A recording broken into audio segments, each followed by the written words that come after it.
မြန်မာပြည်ကလူငယ်တွေဘာကြောင့်ပကြီးနဲ့အသက်မွေးဖို့မရွေးချယ်ရကြတာအားလုံးမင်္ဂလာပါကျမချမ်းပါမြန်မာပြည်ကလူငယ်တွေဒီပကြီးကိုစိတ်ဝင်စားကြတယ်ဒါပေမဲ့လည်းဒီပညာနဲ့အသက်မွေးဖို့မရွေးချယ်ရကြဘူးဘာလို့လဲဆိုတော့ငယ်ငယ်ကတည်းကပကြီးဆိုလို့ရှိရင်လူကြီးတွေပြောလေးရှိရပေါ့နော်အင်တာပကြီးရွေးဆိုနေဘိုက်ဝါမှာလားမြန်မာပြည်မှာဆိုရင်ကဒီအနုပညာဆိုရင်ဒီဝါဒနာလို့ပဲမြင်ကြတယ်ဒီအရာနဲ့ပတ်စံမရှာနိုင်ဘူးလို့ပြောကြတယ်ပေါ့နော်မြန်မာပြည်မှာဆိုရင်အနုပညာအကြောင်းကအရန်နဲတယ်ပေါ့နော်ပြီးတော့ချမ်းတို့နယ်ဘက်ဆိုရင်ပို့ဆိုးတယ်ဒီနန်းတက်ပို့ဆိုရင်ဗမာတက်လို့တက်ရမယ်မသိဘူးအဲ့လိုမျိုးတွေဖြစ်တယ် app market ကလည်းမတည်ငြိမ်ဘူးပြီးတော့ဝယ် YouTube လည်းနဲတယ်ပေါ့နော်ပြီးတော့ဒီအရာကိုတန်ဖိုးထားတဲ့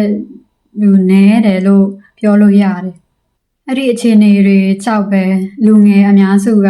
ထားလိုက်ပါတော့မိသားစုကြည့်ရတဲ့လူငယ်တွေဆိုရင်ပို့ပြီးတော့ဒီလမ်းကြောင်းကိုရွေးချယ်ရဲကြဘူးပေါ့နော်ဘာလို့လဲဆိုတော့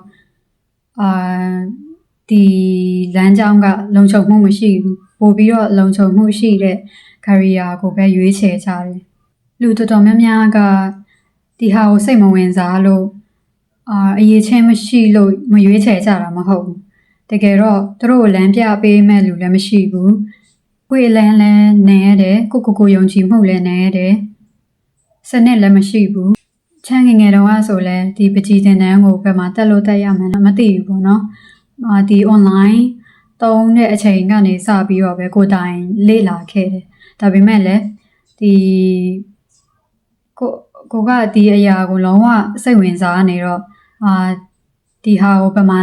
လေ့လာနိုင်မလဲဆိုတာကိုလေ့လာတယ်အဲ့ဒီအချိန်မှာဆိုရင်ရန်ကုန်မှာပဲသင်တန်းတွေရှိတယ်အဲကြောင့်ရန်ကုန်ကိုတက်ပြီးတော့သင်တန်းတွေတွားပြီးတော့ join တယ်အဲ့တုန်းကဆိုလဲကို့မှာဝင်ငွေမရှိတဲ့အခါကျတော့အခမဲ့ပေးတဲ့သင်တန်းတွေစနေတနင်္ဂနွေအဲ့လိုမျိုးပေါ့နော်2ရက်လောက်ဖွင့်တဲ့အခမဲ့သင်တန်းတွေဆိုရင်တော့တက်ဖြစ်တယ်ပြီးရင်ကိုယ်တိုင်လေ့လာတယ်ပုံမှန်လေ့ကျင့်သွားတယ်ဒီကနေပဲ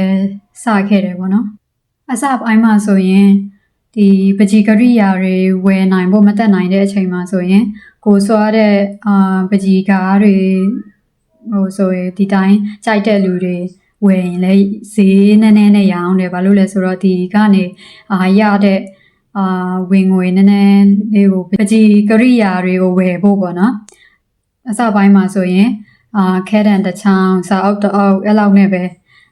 စတယ်နောက်ပိုင်းမှာဆိုရင်စုသွားတဲ့ပတ်စံတွေကိုအခြား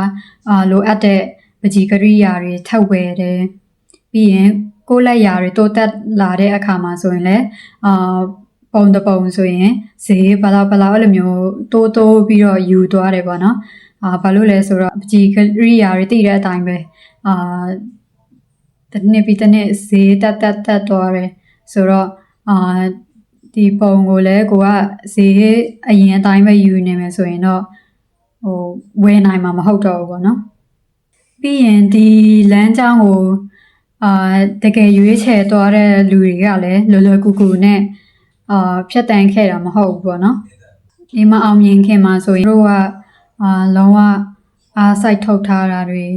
အချိန်ပေးရတာတွေအများကြီးရှိတယ်ဒါကြောင့်ဒီပကြီးအနုပညာလမ်းကြောင်းမှာအောင်မြင်ဖို့ဆိုရင်တော့အချက်3ချက်ရှိရပေါ့နော်အဲ့ဒါကိုယုံကြည်ဖို့ပြီးရင်အခွင့်အလမ်းတွေရှာတတ်ဖို့စနစ်တကျပုံမှန်လေ့လာသွားဖို့လိုအပ်တယ်ပေါ့နော်ချမ်းအခုလိုပြောတယ်ဆိုတာချမ်းကအောင်မြင်ပြီးသားမလို့ဒီစကားတွေပြောနေတာမဟုတ်ဘူးပေါ့နော်အခုမှပဲဒီလမ်းကြောင်းကိုစပြီးတော့ရှောက်လန်းမဲ့သူတွေရောက်ပေါ့နော်ပြီးရင်ကိုတီးတလောက်ကိုတက်တလောက်ကိုအားလုံးကိုမျှဝေပေးတာပဲဖြစ်ပါတယ်မင်္ဂလာရှိတဲ့နေ့လေးဖြစ်ပါစေအားလုံးဘိုင်ဘိုင်